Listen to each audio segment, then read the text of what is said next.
A product presented in a beautiful, high-quality wooden box is sure to stand out. Companies use them as special event displays or as corporate gift boxes. Because they're handmade, the boxes can be customized to showcase each product.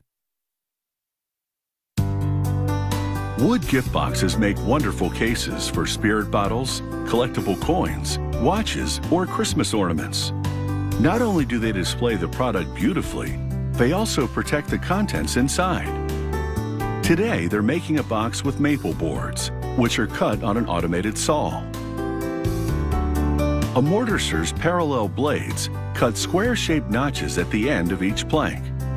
These will serve to finger joint the sides of the box later on. The pieces of wood are pressed against the corner so that the resulting fingers are perfectly aligned. The factory usually makes fingers that are 6 millimeters wide. Wider fingers would be unsightly, and thinner ones would be too fragile. They now prepare the top of the wood box.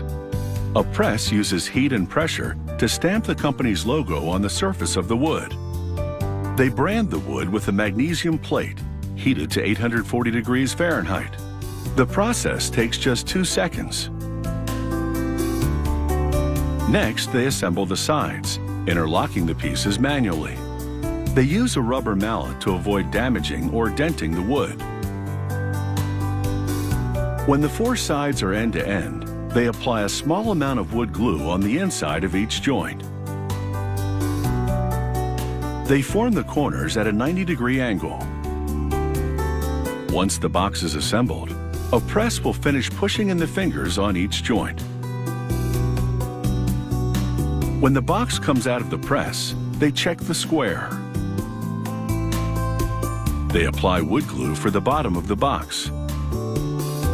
Since the bottom is less visible, clients sometimes choose plywood instead of solid wood to save on cost.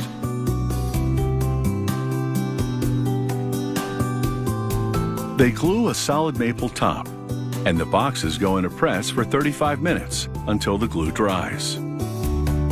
After sanding, a router shapes the edge of the box's top. By changing the router bit, they can create all kinds of decorative profiles. This one is simply rounded. They sand the whole box again with 120 grit sandpaper and finish with 180 grit sandpaper. Now they can cut the box open starting at the back. They create a wide angle so the lid can open freely on its hinges. Next, they make a straight cut through each of the 3 remaining sides, sawing the box in half. They separate the body from the lid, and the 2 match up perfectly. Each half of the box goes on an automated milling machine called a slotter. It cuts the slots in the wood on the back of the box. These slots will receive the hinges. The bottom of each slot is rounded to cradle the rounded ends of the hinges. These hinges are made of nickel-plated metal. They're designed to be pressure-fitted, so they won't need any screws to stay in place. The worker uses a rubber mallet to insert the hinges in the body of the box.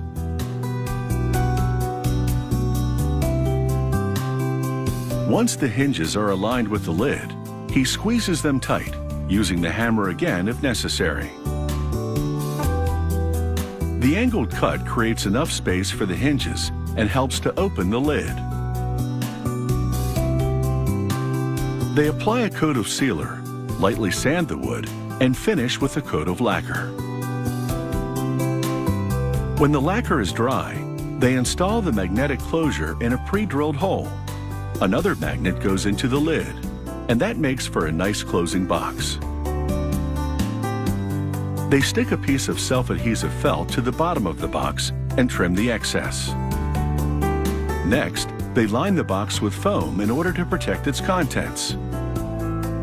Some clients prefer thermoformed plastic trays molded to their product's specific shape.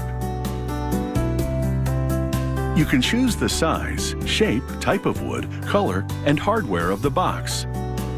The only limit is your budget and your imagination.